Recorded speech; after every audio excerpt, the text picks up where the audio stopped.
Bonjour à tous, dans cette vidéo, je vais vous montrer comment lancer une inspection de votre voirie avec l'application Vialytix. Vous pouvez donc cliquer sur l'application Vialytix de votre smartphone et vous allez arriver normalement sur cet écran. Si jamais vous arrivez à un écran précédent vous demandant vos identifiants de connexion, ce sont les mêmes que ceux qui vous ont été communiqués pour accéder à l'espace web. Donc vous avez normalement le nom de votre ville et un mot de passe Vialytix qui vous a été communiqué. Une fois que cette étape est franchie, vous arrivez donc sur cet écran qui est la page d'accueil de l'application. Pour un nouveau diagnostic de l'état de votre voirie, vous allez cliquer sur Nouveau diagnostic. Vous allez choisir la version diagnostic routier, puisque les deux autres versions correspondent à du patrouillage. Le service d'hiver aussi, qui correspond à un cas d'usage particulier pour l'hiver, mais qui correspond aussi à du patrouillage. Donc le diagnostic routier, c'est-à-dire de l'analyse de la voirie, il faut cliquer sur diagnostic routier. Vous avez ensuite deux options, soit routier, soit piste cyclable, selon le type de voie que vous voulez analyser. Le principe est le même, il faut juste choisir le bon type de voie. Si vous analysez une route, vous allez cliquer sur routier. Vous allez ensuite arriver sur cet écran. Vous allez pouvoir déjà marquer, si ce n'est pas déjà fait, le nom de la personne qui va faire l'inspection. En l'occurrence, moi, c'est déjà rempli. Et vous avez ensuite trois cases à cocher. La première correspond à la météo. En fait, pour nous assurer que les conditions d'inspection et les photos que vous allez prendre soient de bonne qualité pour une bonne analyse, on vous demande de cocher ces trois cases. Donc, est-ce que la route est bien sèche et le temps clément?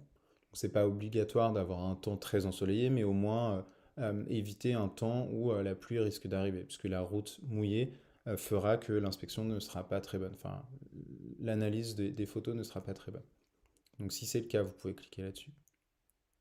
On vous demande aussi de nous spécifier si la couverture qui vous a été fournie dans le kit Vialytix est bien placée sur le tableau de bord, bien allongée, euh, pour éviter qu'il y ait des reflets sur le pare-brise et ainsi que ces reflets se retrouvent sur les photos et nuisent à l'analyse qui en sera faite ensuite. Donc si c'est bien le cas, vous pouvez cocher. Et pareil, on vous demande de nous préciser si le pare-brise est bien propre pour pas que les saletés potentielles du pare-brise se retrouvent sur les photos et ainsi, encore une fois, puissent être confondues avec des dégradations sur la route. Donc si c'est le cas, pareil, vous pouvez cliquer sur pare-brise propre.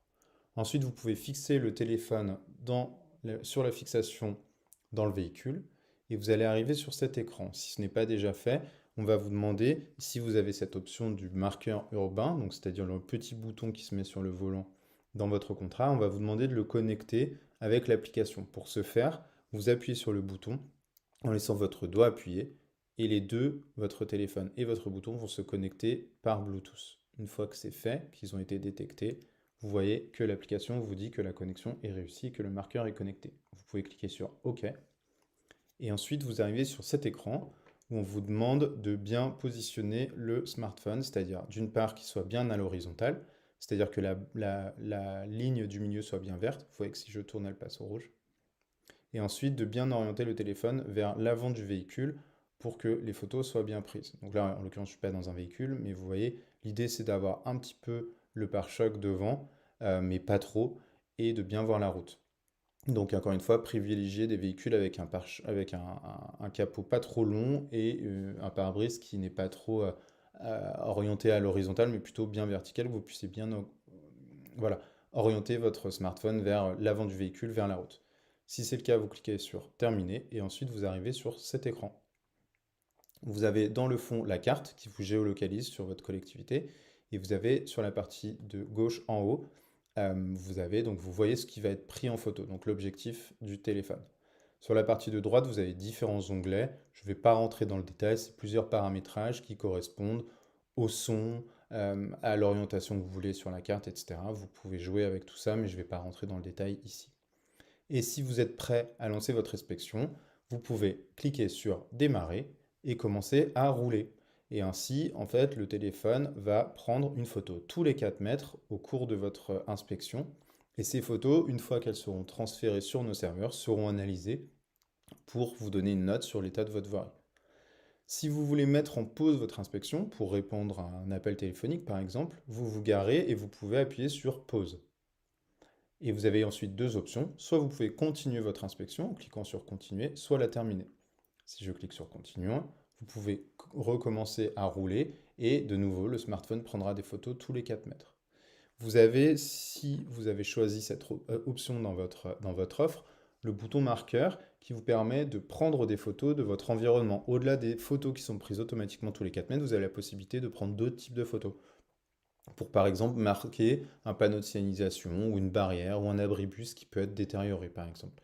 Ainsi, vous pouvez appuyer sur le bouton qui est clipsé sur le volant une fois pour prendre une photo et une deuxième fois en laissant votre doigt appuyé si vous laissez une note vocale à votre marqueur.